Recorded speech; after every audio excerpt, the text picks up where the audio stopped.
सुरणाची फुलं कशी मस्त ना, दिसायला अतिशय सुंदर, पण गंधाला अतिशय वाईट. पहिल्यांदा त्यांना फुलल्यानंतर उंदीर मेल्याचा वास येतो आणि मग नंतर तो निवळतो आणि त्याच्यानंतर त्याची भाजी करतात. ही फुलं यायची सुरुवात झाली की समजायचं आता कंद लागवड करण्यायोग्य झालेले आहेत.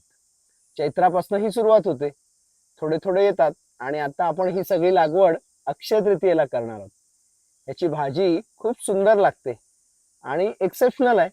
जे मोठे कंद असे मॅच्युअर्ड झालेले असतात त्या कंदाला हे सुरणाचं फूल येतं आणि हे सुरणाचं फूल कापून परत आपण तो कंद लावू शकतो. त्याची फुलाची रचना बघा, हा साधारणतः लाईट ग्रीन आहे, हा थोडा डार्क मरून आहे आणि यामध्ये मध्ये जे दिसतंय ते पिवळसर आहे.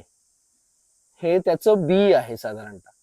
पण आता कंद लावताना मात्र ह्या बियांचा उपयोग होत नाही. माणसाच्या शेपटीसारखं न वापरल्याने हे होतं तसं काही कालावधीनंतर या सुरणाच्या बियांपासून त्याचं प्रजोत्पादन होतच नाही. हा जो सुरण आहे तो गजेंद्र व्हरायटीचा आहे, आंध्र प्रदेश मधल्या एका विद्यापीठाने विकसित केलेला आहे.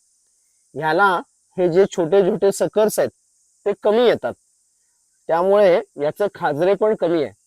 ऑक्झिलेट्स जे म्हणतात त्याच्यामध्ये निर्मिती कमी होते त्या ह्याच्याने.